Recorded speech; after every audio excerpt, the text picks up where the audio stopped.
South Korea's acting president has declared 7 days of national mourning as details continue to unfold surrounding South Korea's deadliest air accident in decades. Officials have confirmed that a Mayday call was made by the pilot of the inbound flight from Bangkok due to a bird strike on the aircraft before attempting an emergency landing. 179 people died in the crash. 2 crew members who were in the tail section of the plane incredibly survived.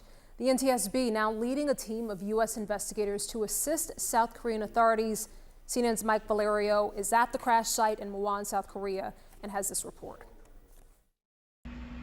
Well, we're getting a better sense of how expansive the debris field is, and right now we're only a couple yards away from the epicenter of the debris field. That is the tail section of the Boeing 737-800, which managed to survive relatively, and I stress relatively, intact, 15 yards high. And this is the section of the plane where the 2 survivors were pulled from, rescued by first responders minutes after this plane was engulfed in flames. So we're going to pan to the left.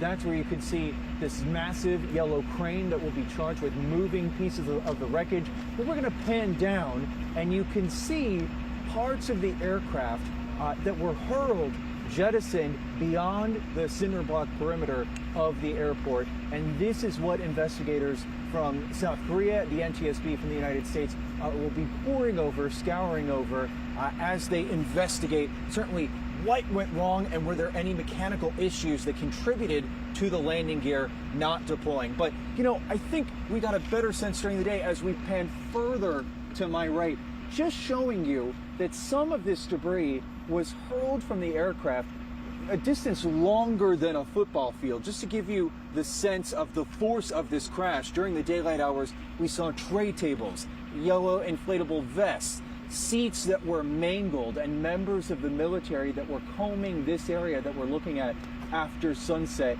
looking for potential human remains, looking for passengers' belongings, and cataloging certain elements of the aircraft, certain pieces of the aircraft. We are waiting for the NTSB team to get on the scene to begin their work. That is the next part of this equation when it comes to the investigation, figuring out what went wrong. And we do know that one of the black box components has been damaged, and it's questionable, an open question rather, whether or not it will have to be sent to the United States for examination. Mike Valerio, CNN, Muan, South Korea. More information this morning is coming to light this morning in the deadly Jeju Airline crash that left 179 people dead in South Korea.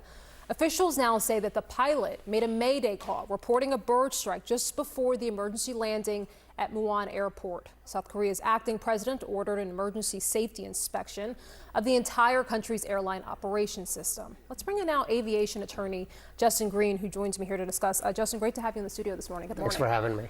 You have been a part of litigation with crashes in the past like this. I'm curious sort of your first top line reactions when you see that pretty horrific video. Well, I think the first thing, my heart goes out to the families. 179 families now are suffering and looking for answers, and they're going to find that the answers are relatively slow in coming.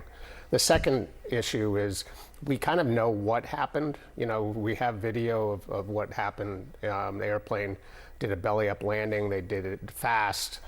They ran off the runway. They hit a wall. They burst into flames.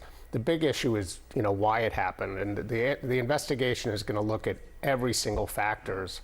But the key pieces of evidence are going to be the black boxes, the digital flight data recorder, the cockpit voice recorder, and then the actual wreckage. You know, the wreckage, most of it burned up, but the engines are really the key pieces. And the Mayday call about a bird strike, they're going to look at both engines and try to determine what caused what looks like a loss of power. Yeah, and say more about that, because as we hear about possible causes, bird strike, as you just pointed out, we're now hearing that the pilot made that Mayday call. Obviously, the landing gear, clearly there was an issue with the landing gear, that malfunctioned, but multiple aviation safety experts that I spoke to yesterday on our air said those are independent issues. One should not impact the other, and I'm just sort of curious if you think that maybe more than one factor was at play here. Well, in almost every major accident nowadays, there is more than one factor. a single point failure is not supposed to happen. Aviation safety is based on redundancy. So they have 2 engines, they have multiple hydraulic systems, they have backup systems. So in here you have a confluence of factors that most likely caused it, which may include problems. The bird strike seems to be the initiating factor. But what happened to the systems after the bird strike and how the pilots handled it, that's going to be the focus of the investigation. And answers are going to come out relatively soon once the data from the black boxes are downloaded. Is that the type of information that you would expect to be also released publicly relatively soon? Because I imagine you have 179 people who didn't live. There is a chance that there could be litigation following this. Yeah, there almost certainly will be litigation. The airline, under the international law, owes a responsibility to the family to compensate them for their losses. But the focus really has to be on aviation safety. And one of the reasons that they want to let out information early on is to let the whole aviation community kind of know what's happening. So if this is a bird strike incident, every other operator, at least probably of any airplane, but certainly of the next gen 737, is going to want to know what the data is. So when the NTSB investigates, and this accident is going to be investigated by the South Koreans, but when the NTSB investigates an accident, they'll release a preliminary report pretty soon after the accident to give the basic facts. And I expect that we will soon learn basic facts about this accident. How much does it differ in this plane crash compared to some of the others, including some of that you have been associated with? How different is it that we have the black box recorders, that we have 2 survivors, 2 crew members who perhaps have an even more sophisticated understanding of what was happening just before this crash? How rare is that? It's not rare. Okay. Remember Malaysia 370? They lost the airplane, so they never got the black boxes. So we all speculate and we have pretty informed ideas of what happened there, but we don't know what happened because the black boxes were not available. Almost every accident, even if it crashes into the ocean, they'll eventually find the black boxes, bring them up, and download them. So it's not rare. We have plenty of evidence. We have video evidence. We got air traffic control, communications. We're going to have the black boxes. This is not going to be a mystery for long.